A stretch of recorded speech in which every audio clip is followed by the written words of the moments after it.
Olá, seja muito bem-vindo, você que nos acompanha de todas as partes do Brasil e do mundo. Tá no ar o Mata-Mata com Evair desta segunda-feira, dia 16 de junho de 2025, e começou a Copa do Mundo de Clubes lá nos Estados Unidos. Primeira edição da competição, já 2 brasileiros em campo, resultados diferentes. Palmeiras estreou a bandeira brasileira na Copa do Mundo de Clubes contra o Porto. Torcida palmeirense encheu boa parte lá do MetLife Stadium em New Jersey, na região de Nova York, mas ficou no 0-0. E o Botafogo venceu do sufoco ali o Seattle Sounders lá no Pacific Northwest, lá no noroeste da região do Pacífico, né? O Seattle Sounders, que é um dos times que tem maior torcida lá nos Estados Unidos, é uma das torcidas mais fanáticas. E a gente vai falar de tudo isso. Flamengo joga hoje, amanhã tem Fluminense. A gente fala de tudo da Copa do Mundo de Clubes com o comentário do Evair, que acompanhou em loco lá, pertinho na verdade, né, com todos os ângulos, essa transmissão dessa partida do Palmeiras ontem contra o Porto.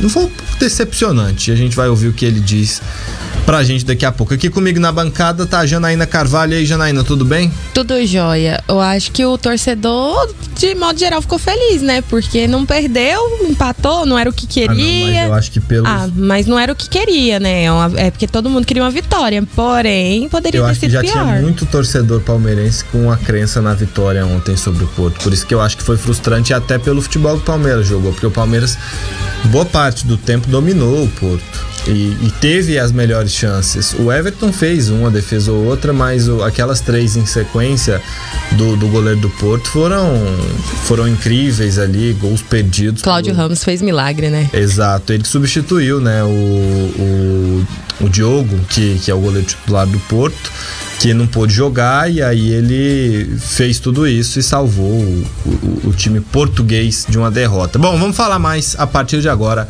do Palmeiras, que estreou contra o Porto. Bom, o jogo começou 7 horas da noite aqui no horário de Brasília, ainda de dia lá em Nova Jersey.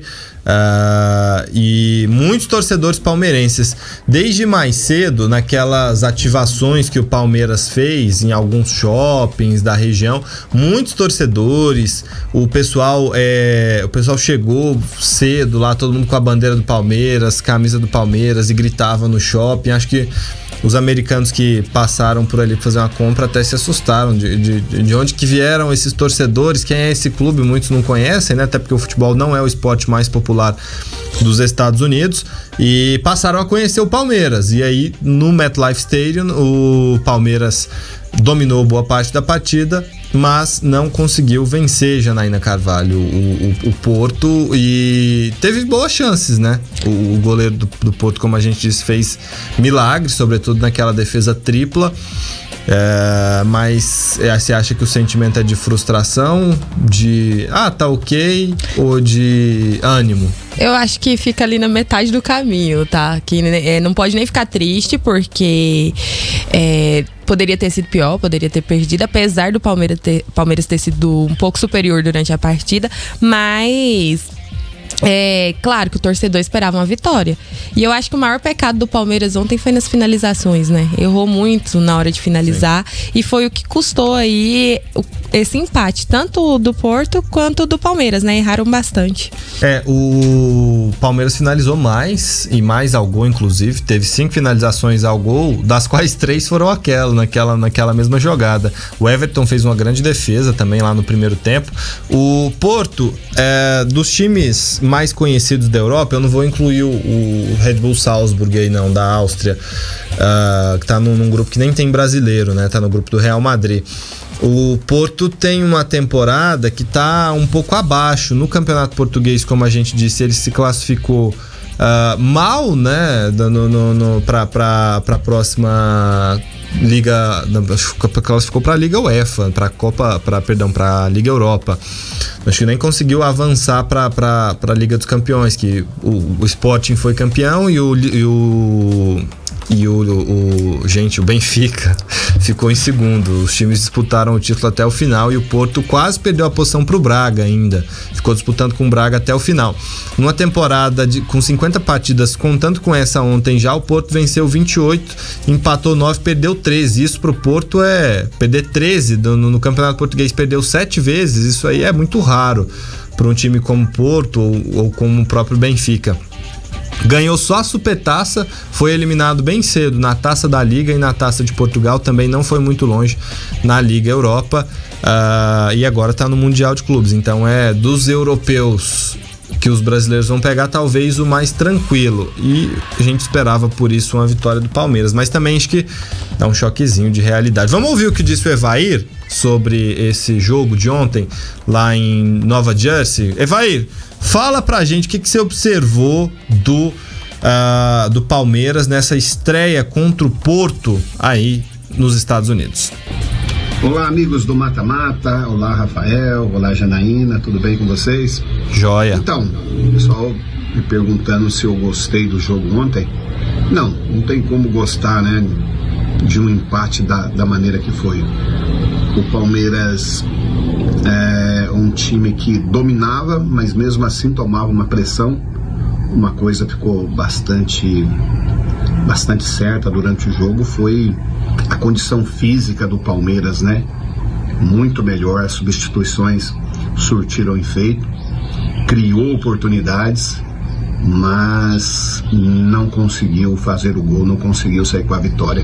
Por outro lado, pecou bastante nas bolas paradas, se irritou muito com a arbitragem e cada vez que ia passando o tempo, o Palmeiras ia ficando mais ansioso e mais nervoso, o gol não saía. Então não tem como gostar 100% de um jogo como esse, mesmo porque faltou a vitória e o grupo ficou mais embolado ainda. Tá bom? Forte abraço a vocês.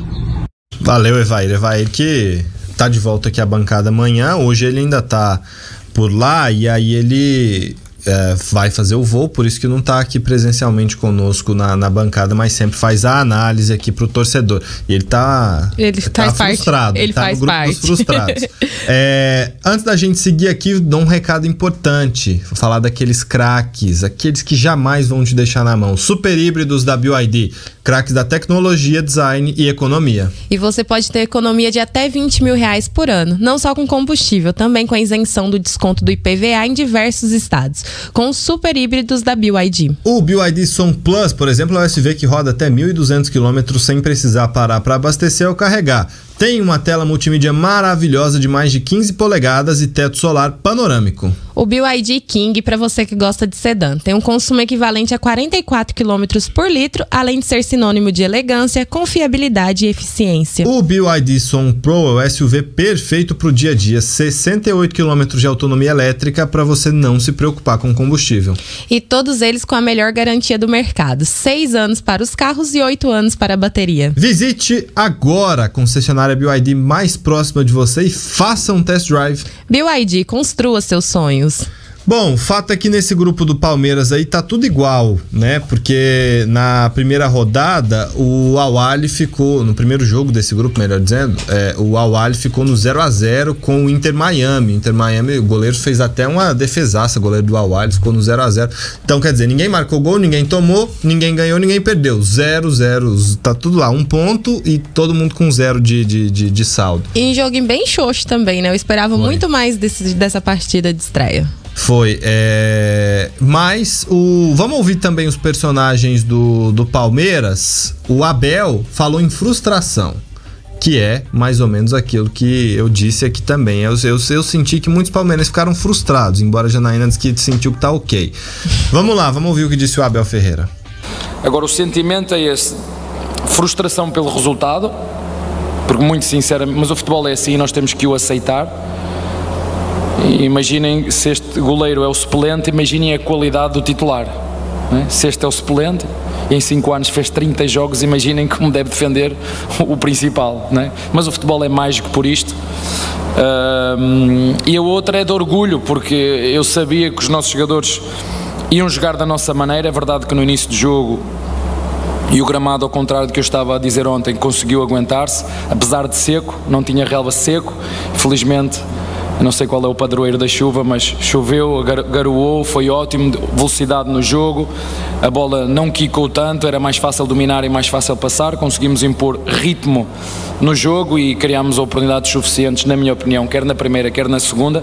Mesmo o Porto, isto era resultado em condições normais, 2-1, 3-1, 3-2, mas infelizmente isso não aconteceu. Mas é isso, orgulho por um lado pelo aquilo que fizemos, frustrado pelo resultado, porque eu sou muito transparente, não é? Eu não consigo esconder o que sinto, por muito que disfarce. Ele consegue disfarçar nada, né? Tomou cartão ontem, né? Não é uma novidade, né? Tomou cartão. Isso é muito ruim, porque você já pensou se acho que no Mundial são dois cartões, você é suspenso. Antes de zerar, que zera nas quartas, se não me falha a memória, que zera nas quartas os cartões. E aí o Palmeiras, o Abel já tomou cartão amarelo. Se ele toma, por exemplo, contra o Al-Ahly, o jogo agora de quinta-feira do Palmeiras, ele não vai pro jogo contra o Inter Miami no banco. E ele é recordista de cartões aqui no país e, enfim, tá levando isso pro Mundial também. Agora, interessante aproveitar aqui para depois dessa fala do Abel, que resumiu aí. O Abel tá no ok, né? Ele tá frustrado pelo resultado, mas tá orgulhoso do desempenho. Então ele tá ali no ok. Não tem nenhum palmeirense super feliz com 0-0. Mas que também não tem ninguém super triste. Tem uns frustrados. Mas o triste não tem. Mas eu acho que é pela expectativa que gera, né? Em torno, por ser um mundial, por estar jogando com clubes de expressão no futebol mundial. Acho que é por isso que vem a frustração. E nessas últimas semanas a gente viu uma crescente também daquela valorização que a gente tem da nossa terra, costuma falar mesmo. Não, os brasileiros estão bem, estão melhores do que... A gente aqui faz isso às vezes também. E é normal. A gente quer o bem dos clubes do país, quer o bem do futebol brasileiro, e isso acaba também contaminando um pouco a nossa análise, eventualmente. E sabia que, apesar do empate, o Palmeiras ainda levou uma bolada pra casa? Levou, eu vi. 5,5 milhão de reais, né? Aí em reais. Sim. Cada jogo que fica no empate dá esse valor em premiação nessa fase de grupos. É uma grana muito boa. O Palmeiras já tá acumulando. O Mundial dá uma bolada, sobretudo se você for analisar a nível de times brasileiros, africanos, até pros asiáticos, né? Pros árabes, pros europeus, não é tanta grana assim, mas pro futebol brasileiro é uma grana boa. Vamos pro intervalo, daqui a pouco a gente volta.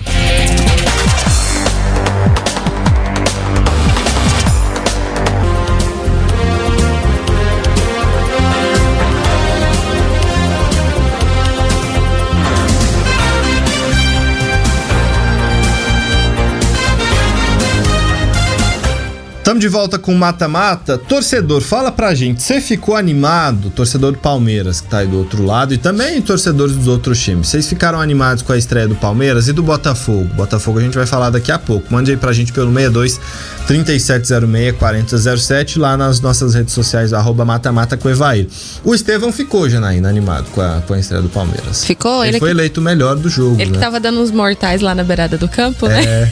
Ele foi eleito o melhor da partida e disse que o Palmeiras pode bater qualquer time. Vamos ouvir o que disse a joia palmeirense. Está nos seus últimos dias com a camisa do Verdão.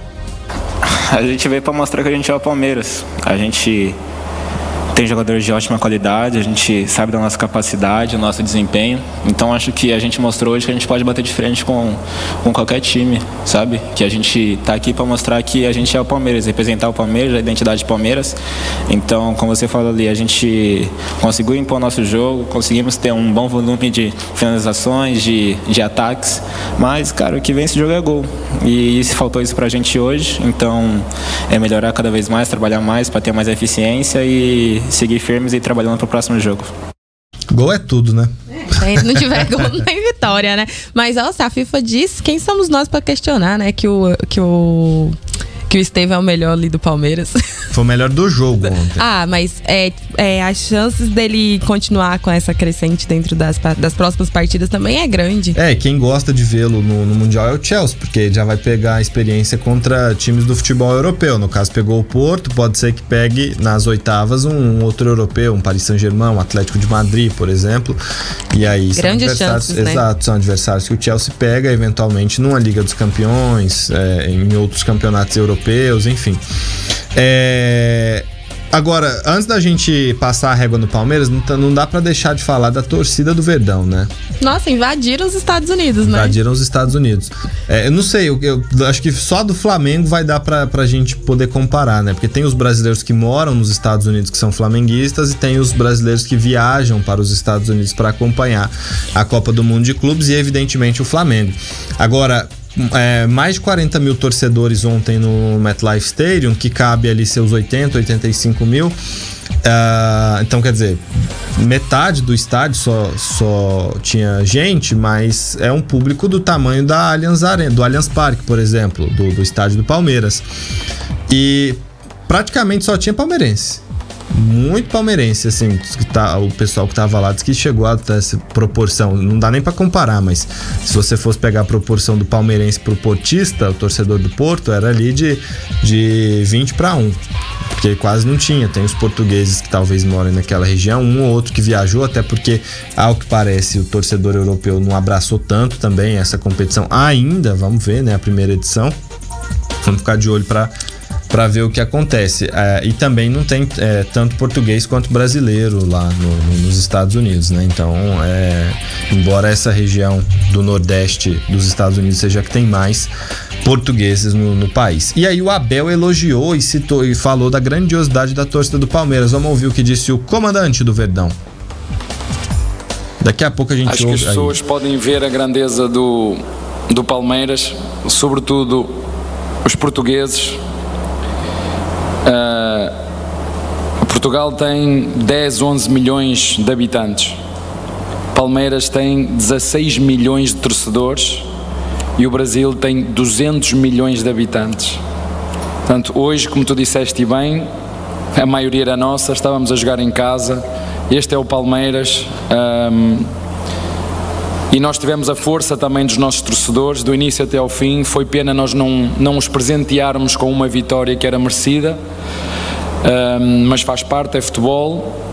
Mas como te disse, só para resumir, o estádio é muito, muito, muito grande, 82 mil pessoas. Eu acho, na minha opinião, 46 mil está excelente. 46 mil, 82 mil pessoas, você tem um pouco mais da metade ali. E é uma viagem longa, né? O pessoal que vai sair ou de Portugal ou do Brasil, tem que ser o torcedor local mesmo para conseguir lotar o estádio. Aí a gente consegue ver a proporção de quantos brasileiros estão colocando expectativa dentro desse Mundial, desse novo formato, né? E o torcedor brasileiro, ele já é empolgado de natureza. E se nós brasileiros conseguimos chegar nas próximas fases, a tendência é que aumente, né, o número de torcedores nos Estados Unidos. Pode ser que alguém faça uma loucura, por exemplo, para assistir uma eventual semifinal ou final lá nos Estados Unidos, né? Você faria? Casa, não faria. Ele ainda até deu uma carinha de triste, ouvinte. Se vocês pudessem ver a carinha dele de triste que ele fez agora pra falar que não faria uma loucura. Não tem nem chance. Eu respondo na lata. A gente tem que ter cautela com os nossos recursos financeiros. Enfim, vamos falar do Botafogo agora, passar a régua no Palmeiras, só reforçar que volta a jogar na quinta-feira o Verdão. Aí é à tarde contra o Al-Ahly do Egito. O Palmeiras tem que ganhar esse jogo, viu? E depois bater o Inter Miami para selar a classificação. Mas acho que tá bem encaminhada a classificação para o Verdão. Não está o pior dos cenários. Não, tá tranquilo. Só ganhar, fazer sua parte contra os dois times mais fracos do grupo e seguir para as oitavas. Vamos ter... Nas oitavas eu tô certo que a gente vai ter um representante. Quem fez sua parte ontem, sofreu um pouco, mas fez sua parte foi o Botafogo. Com as duas peças que estão próximo de sair aí. Exato. Do time, né? O Jair e o Igor Jesus. O Joaquim Correa estreou ontem, assim como o Arthur Cabral também fez sua estreia no Botafogo ontem.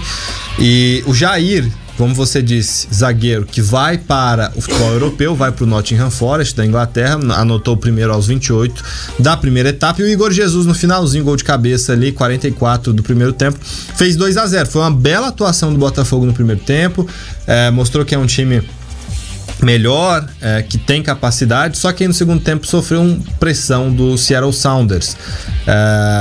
O time americano anotou com o Christian Roldan ali aos 30 minutos, e aí foi pressão pra cima do Botafogo no restante do tempo. Pra você ter ideia, torcedor, Botafogo chutou 12 vezes na partida, o Seattle quase o dobro, 23 finalizações. Só que o Botafogo chutou mais na meta, foram 6 finalizações na meta e somente 5 do Seattle, que dominou no fim das contas a posse de bola, 60-40.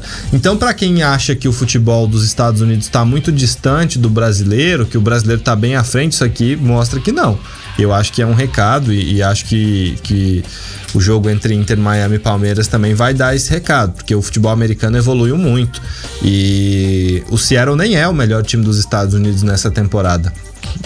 Talvez o melhor time dos Estados Unidos nessa temporada conseguisse algo melhor contra o Botafogo, mas na análise aqui do futebol brasileiro, o Botafogo fez o que precisava. Estreia duro, é sempre complicado. Você vê seleções campeãs da Copa do Mundo que começam mal. A Argentina perdeu para a Arábia Saudita na estreia da última Copa. Por quê? Porque a estreia tem sempre aquele quesito da emoção, da pressão, da ansiedade. E aí tem muita gente que gosta de estrear contra supostamente o time mais fraco. E esse grupo do Botafogo aí é só peso pesado, né? É o grupo da morte no Mundial, né? Não sei nem se dá morte, é dar morte talvez para os times que não são os europeus aí nesse grupo, né?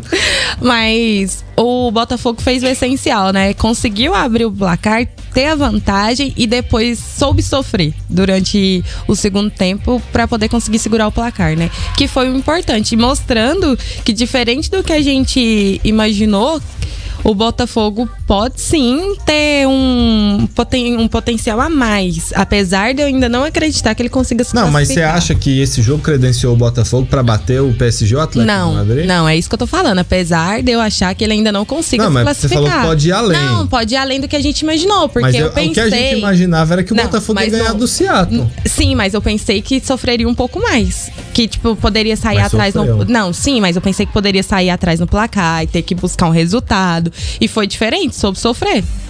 Talvez aí consiga, por exemplo, segurar um empate contra o Atlético de Madrid. Mas sofreu, eu não sei. Eu acho que assim, é importante a vitória. O mais importante nesse momento do Botafogo é pensar: venci e tô com 3 pontos. Hoje eu tô junto com o PSG na liderança. Tô à frente do Atlético de Madrid, que agora passa a ser o adversário, porque o PSG que a gente cogitava aqui. Será que por ser campeão europeu, não, agora já conquistou tudo que tinha pra conquistar, vai chegar meio tirando o pé? Chegou atropelando, né? 4-0 nos colchoneiros. 4-0. Esse jogo foi antes da partida da partida do Botafogo, né? 4-0. Foi o primeiro jogo de ontem. E aí deu um recado, falou: olha, eu não tô aqui pra mim, né? Me parece que diz que não veio pra brincar. O PSG não veio pra brincar. Mas quando a fase tá boa, tudo dá certo também, né? E aí tem um jogo que pro Botafogo talvez seja descartável se o PSG for jogar nesse nível, contra o próprio Paris Saint-Germain na quinta-feira, 10 da noite. Botafogo aí pode se dar ao luxo de, digamos, perder essa partida para decidir sua vida contra o Atlético de Madrid na segunda-feira à tarde. Segunda-feira que vem, né? Daqui uma semana à tarde, para decidir se classifica ou não para as oitavas. O jogo da vida é contra o Atlético de Madrid, né? Isso é indiscutível. Agora o que tá se desenhando é isso, né? Claro que o Atlético de Madrid precisa vencer o Seattle, que coisa que o Botafogo já fez, que o PSG teria que bater o Botafogo nesse cenário. O Botafogo pode conquistar um ponto, por exemplo, contra o empate, PSG, né? E jogar por um empate contra o Atlético. Vamos ver o que vira, né?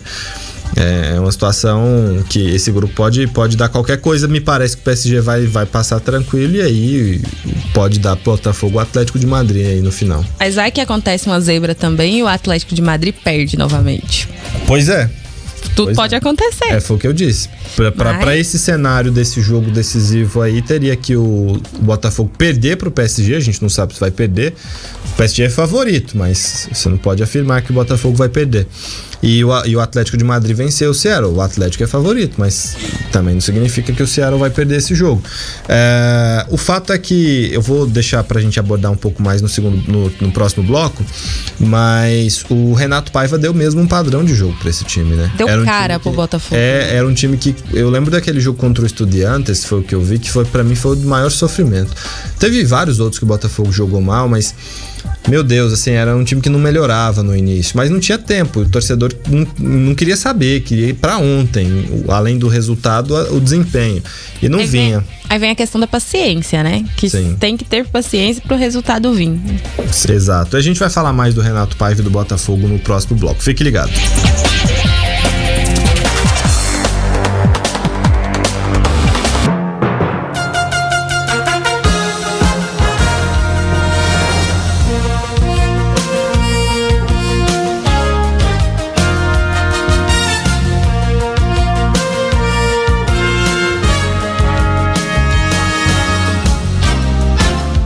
Mata-mata tá de volta e nós seguimos com o assunto Botafogo. Venceu o Fogão. Botafogo colocou seu nome na história, porque foi o primeiro brasileiro a vencer um jogo na Copa do Mundo de Clubes. Até então, nenhum brasileiro tinha vencido um jogo nessa competição. E o Botafogo colocou sua bandeira lá. Poderia ter sido o Palmeiras, né? Não foi. Vamos ouvir o Marlon Freitas, um jogador fundamental pro Botafogo, que é o maestro desse meio campo do Botafogo. Eu lembro dele no Atlético Goianiense, eu jogava muito. No Botafogo ele se desenvolveu ainda mais e não gostou da partida do Botafogo, viu? Não gostou. Vamos ouvir o que disse o Marlon Freitas. É importante aqui o resultado, a entrega, mas a gente sabe que a gente não fez um bom jogo, né? Sofremos bastante. Mas assim, fica o resultado, né? Temos que tirar lições, muitas, não são poucas, individual, coletiva, pra gente melhorar, né? Mas assim, 3 pontos importantes, era o que a gente buscava, estrear bem, começar bem, tirar um pouco dessa ansiedade também, às vezes a ansiedade atrapalha, mas assim, importante, né? Vitória boa, descansar e recuperar bem, que agora já tem um jogo difícil. A gente vai fazer uma análise mais profunda do jogo, né? Analisar bem, ver os vídeos, né? Acho que a gente precisa ajustar muita coisa e ajustar em cima do nosso próximo adversário, né? Pra gente poder corrigir alguns erros e não cometer no próximo jogo, porque, né, hoje a gente conseguiu a vitória, mas pode ser que nos próximos jogos a gente tenha dificuldade. Então, a gente precisa melhorar individualmente, coletivamente, pra gente conquistar nosso objetivo, que é a classificação. Obrigada. Tá aí, o Marlon Freitas não gostou da atuação do Botafogo, até o semblante dele é de quem ficou decepcionado. Só que tem uma diferença também, Janaína, do que do Palmeiras, do ambiente pro Palmeiras e do ambiente pro Botafogo. O ambiente do Palmeiras era um ambiente de jogar em casa. Você tinha 46 mil pessoas, ali não devia ter menos de 25 mil palmeirenses, não. Aí você tinha a torcida local também, né, que é mais neutra, enfim, mas tinha muito palmeirense. E o clima já era construído pró Palmeiras. O estádio de Seattle, o Lumen Field, tava cheio, ali tinha quase 36, 37 mil pessoas, mas é tudo torcedor do Seattle Sounders. Tinha alguns torcedores do Botafogo, evidentemente, mas aí é um jogo fora de casa. Um jogo fora de casa, o Palmeiras jogou em casa. Isso também afeta o comportamento do time. Com certeza, porque a confiança que o torcedor traz e o se sentir em casa faz muita diferença durante a partida, né? Mas o Renato Paiva falou em relação a isso que o Marlon disse, né? Sobre estreia, sobre os erros, jogar bem ou não jogar bem, né? Durante a coletiva ele disse assim, nessas competições não é fácil, tem este envolvimento de nervosismo, essa questão das equipes sentirem o peso desse tipo de competição do primeiro jogo. E de fato, fica melhor o resultado do que a exibição. Quando nós não jogamos bem, o importante é ganhar. Não, e o Renato Paiva, pra mim, tá certo. A leitura dele é essa, olha, tinha que ganhar esse jogo. O Botafogo não tinha opção se não ganhasse. Você pensa se o Botafogo empata, cede o empate ali pro Seattle e vai com 1 ponto pra jogar contra o Atlético, contra o PSG. E contra o Atlético de Madrid na sequência. O emocional dos caras, você tem que entrar no jogo contra o PSG para dar a vida, para ganhar, para ter chance de passar. Então, vencer ontem para o Botafogo era muito mais importante que jogar bem. Se você casa os dois, é o melhor dos mundos. Mas se você tivesse que falar pro torcedor, você quer vencer ou ter uma atuação espantosa e empatar no fim, por exemplo? Espantosa de boa, no caso. E o torcedor certamente escolheu a vitória, porque vencer ontem era fundamental. Muito mais do que uma atuação, uma performance das melhores, de gala. E foi o que o Botafogo fez. conquistou os 3 pontos, sofreu, a gente isso aqui, mas o Botafogo precisava, não tinha escolha, o Botafogo precisava vencer a partida ontem e o fez. Então, segue com uma possibilidade de classificação e evita uma pressão desnecessária também. Sim, e outra coisa que o Renato Paiva falou é que o Botafogo vai precisar de uma noite perfeita para poder conseguir vencer o PSG. Só porque ele também vê brechas, né, dentro do sistema do PSG para poder conseguir uma vitória. Aí, uma das falas dele durante a coletiva foi assim, ó: tivemos muita atenção ao ver o jogo do PSG. É uma grande equipe com um coletivo muito forte. Tem muita forma de jogar e de atacar. É uma equipe agressiva defensivamente, mas também tem uns momentos que deixa o adversário atacar e ter o poder de bola. Que é, pra ele, é nesse momento que o Botafogo vai ter que fazer a diferença dentro da partida contra o PSG. Sabe quem faz a diferença no seu dia a dia? Os craques super híbridos da BYD. São craques da tecnologia, design e da economia. Você pode ter economia de até R$20 mil por ano, não só com combustível, mas também com a isenção do desconto do IPVA em diversos estados, com o super híbrido da BYD. Vamos escalar esse timaço para você então. BYD Song Plus é o SUV que roda até 1.200 km sem precisar parar para abastecer ou carregar. Tem uma tela multimídia maravilhosa de mais de 15 polegadas e teto solar panorâmico. E você gosta de carro sedã? Tem o BYD King, que tem um consumo equivalente a 44 km por litro, além de ser sinônimo de elegância, confiabilidade e eficiência. O BYD Song Pro é o SUV perfeito para o seu dia a dia. Faz 68 km, assim, ó, te deixa despreocupado. Essa é a autonomia elétrica para você não precisar esquentar sua cabeça com combustível. E ainda tem uma excelente notícia, viu? Todos eles têm a melhor garantia do mercado: 6 anos para o carro e 8 anos para a bateria. Visite a concessionária BYD mais próxima e faça um test drive. BYD, construa seus sonhos. Bom, pra gente encerrar o assunto Botafogo aqui, vamos ouvir o Igor Jesus, que fez o segundo gol também, já na projeção desse duelo do PSG, assim como fez o Renato Paiva, você trouxe agora. Vamos ouvir. Fala, Igor Jesus. Bem, gostaria de te ouvir sobre o próximo adversário. Na tua nova realidade, muito em breve você vai enfrentar de maneira muito mais frequente times como o próximo da quinta-feira, que é o atual campeão da Europa. Para essa realidade, a partir do que vocês viveram na estreia, como que você pode falar projetando quinta-feira PSG? Claro que o Mister vai avaliar bem como a equipe deles jogam. É uma equipe que tem qualidade, mas nós também temos. Não somente nós vamos enfrentar eles, mas eles também vão enfrentar nós. E estamos preparados para esse desafio.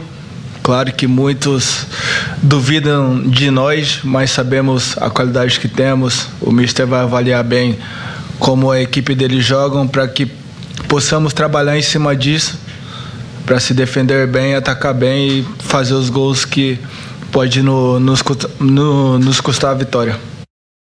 Tô vendo ali a cara do Renato Paiva na entrevista coletiva, e aí as expressões dele, o torcedor do Botafogo pode acompanhar depois, em qualquer veículo ou site na internet você acha aí trechos da entrevista coletiva do Renato Paiva e do Igor Jesus com o Renato Paiva lá, ele já tá com aquela feição de preocupado. O que eu vou fazer, o que eu preciso fazer para parar esse PSG, porque cara, os caras vieram de uma goleada histórica, a maior goleada da história numa final de Liga dos Campeões sobre um time que teve uma das defesas mais fortes da temporada europeia.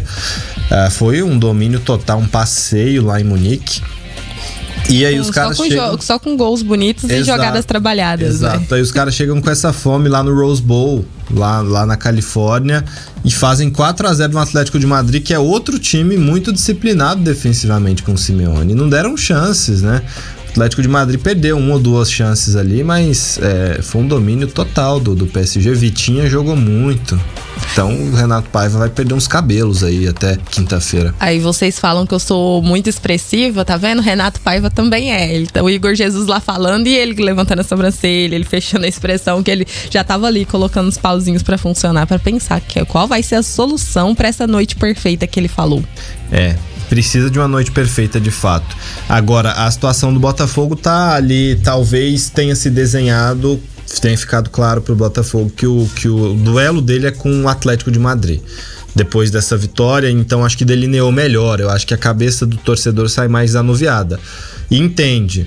O jogo contra o PSG, se a gente ganhar, perfeito. É uma vitória para a história. Ganhamos do atual campeão europeu. Se consegue um empate, também tá num nível bem elevado. Se você consegue um empate, perfeito também. Não é tão bom quanto a vitória, evidentemente, né? Você pensa ganhar do campeão europeu, o melhor time do mundo hoje. Sim, mas dentro do cenário, vem um empate contra o PSG também. Não, é lógico, grande. Seria um resultado grandioso. Para a história até do Botafogo. Empatamos com o atual campeão europeu.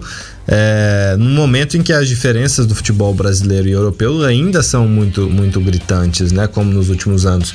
E aí decidiria mais tranquilamente na última rodada contra o Atlético de Madrid, porque o torcedor entrou nesse grupo aí com aquele medo, né? Nossa, já pensou se eu perco ponto contra o Seattle?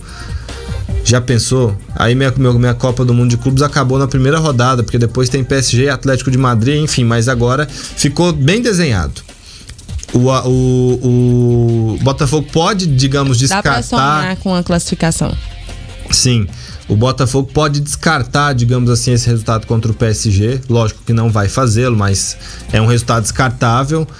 E decidir sua vida contra o Atlético de Madrid lá no final. Aí teria que ver como é que vai ficar, né, na última rodada. Mas assim, ficou, na minha opinião, o melhor cenário que o Botafogo poderia ter dentro das perspectivas que a gente tinha pro clube nessa Copa do Mundo de Clubes agora, né, nesse grupo tão difícil. Então, acho que tá aquilo que o torcedor poderia ter de melhor ali para poder decidir, quem sabe, sua classificação no jogo contra o Atlético de Madrid na última rodada. Agora é torcer bastante para esse jogo contra o PSG, né? Agora é acompanhar, né, falar meu time. Aí agora vem a parte do fazer promessa, fazer simpatia, vem a parte dos usar a camisa da sorte. Ainda mais o botafoguense, tem demais isso. Vamos pro intervalo, daqui a pouco a gente volta, vamos falar do Flamengo, que estreia hoje no Mundial de Clubes.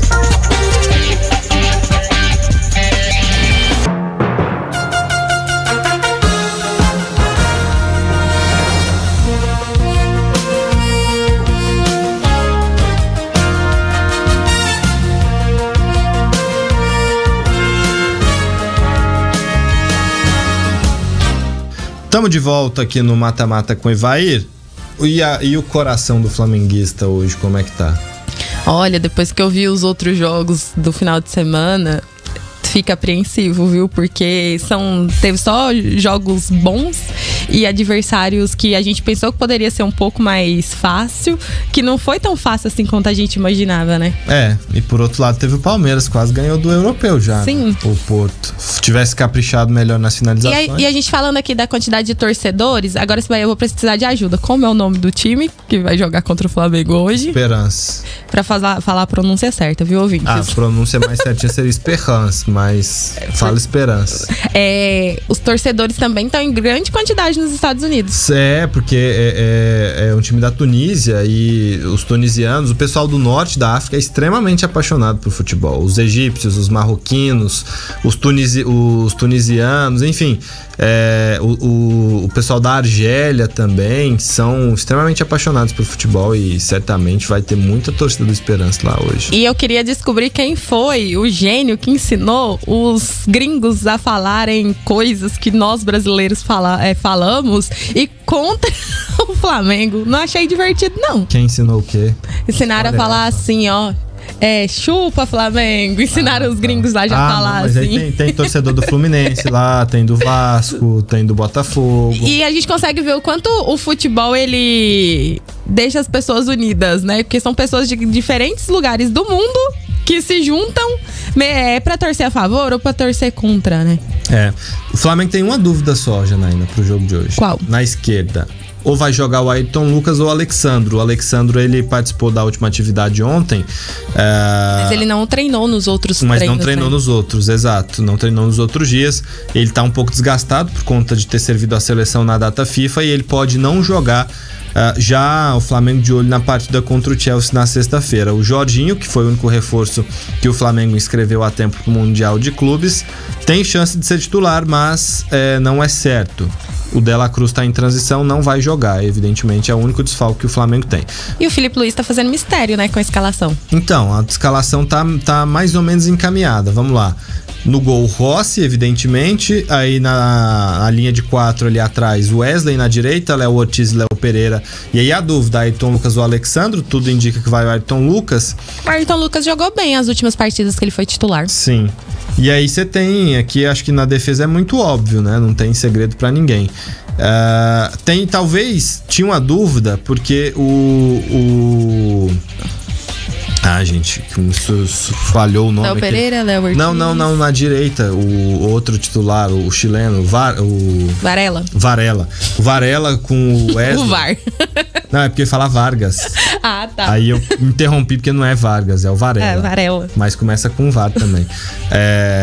O Varela, ele vinha... Tinha gente que dizia até que ele tinha assumido a titularidade pelos últimos jogos que ele fez. Mas o Wesley volta, o Wesley vai jogar. O Wesley deve ser titular, portanto, nessa defesa, e mostra que ele é o dono da posição. Porque o Varela é um bom jogador, renovou, mas não é o titular da posição. Eu acredito que essa titularidade só vai chegar quando o Wesley sair. E aí a gente dá sequência aqui à escalação do Flamengo. No meio-campo, Pulgar, Jorginho e Arrascaeta seria o meio-campo titular do Flamengo. A dúvida é que seria só o Jorginho, mas é possível que ele vá pro jogo. E aí você tem Gerson, Luiz Araújo e Bruno Henrique. Não tem o Pedro, tá? O Pedro não vai pro jogo. Gerson faz uma função de ponta, Luiz Araújo e Bruno Henrique. Então é um ataque, digamos, sem um centroavante de ofício, né? Sem um centroavante de ofício. Como se diz o Jonathan aqui nos bastidores, loucura misturada com doideira. Não, acho que mas não. Mas assim, não, já jogou de outras vezes sem um centroavante e deu certo, né? Essa função não é de ofício, ele é um jogador que atua historicamente mais pelas pontas, mas ele vai fazer essa de centroavante. E já fez outras vezes e deu certo. Exatamente. O Esperança que tem um nome que pra você é tranquilo de falar, que é o Rodrigo Rodrigues. Os demais tem o Ian Sassi também, o Ian Sassi que jogou aqui no que é brasileiro também, o Ian Sassi e o Rodrigo Rodrigues. Ian Sassi é fácil. Não, e o Ian Sassi jogou aqui, eu não lembro que time que passou o Ian Sassi, ele é brasileiro e ele começou sua carreira, deixa eu ver aqui qual o time que ele é gaúcho, lá de Porto Alegre, e ele estreou pelo Coritiba. Coritiba foi o time de formação dele, chegou a ser emprestado pro Vasco, jogou também no América Mineiro, já tá 2 temporadas lá no time da Tunísia, fez 15 gols nessa temporada, em 38 jogos. Bem, né? Quase um gol a cada 2 jogos. Praticamente. Tá bem, o Ian Sassi é um jogador pro Flamengo ficar de olho. Mas vai vencer hoje? Qual é a sua aposta para essa estreia do Flamengo? Para esse jogo de estreia, eu aposto na vitória do Flamengo. E olha que nem é clubismo, porque o de sexta eu já não acho que vai conseguir vencer. Entendo. Você acha que sexta contra o Chelsea é favorito? Sim. Mas numa configuração de grupo, qual o grau de importância desse jogo hoje? Porque o que a gente imagina é que o Chelsea vai ser primeiro ou o Flamengo. Ou o Chelsea ou o Flamengo, os dois são favoritos. E aí você tem o Esperança e o LAFC correndo por fora. Pensando em classificação, de 0 a 10, qual a importância desse jogo hoje? 10, porque você olhando o cenário como um todo, vencer o primeiro jogo, ainda mais tendo um adversário onde você é favorito na partida, é essencial. Vamos ouvir o Felipe Luiz então. Qual a opinião do Felipe Luiz sobre essa partida de hoje pro Flamengo, 10 da noite? Fala, Felipe. A parte mental, simplesmente pro treinador, é a parte mais fácil. Jogar uma competição mundial não precisa de nenhuma motivação extra. Os jogadores estão extremamente motivados, extremamente ansiosos para essa estreia e sentimos que é um privilégio poder estar representando essa camisa do Flamengo numa competição tão importante, né? Onde a gente pode medir as nossas forças aí realmente para ver o nível que nós estamos perante ao mundo. Então, uma oportunidade única, onde todos os jogadores estão disponíveis, com exceção do Nico, estão disponíveis para o treinador para que eu possa tomar as decisões para esse jogo.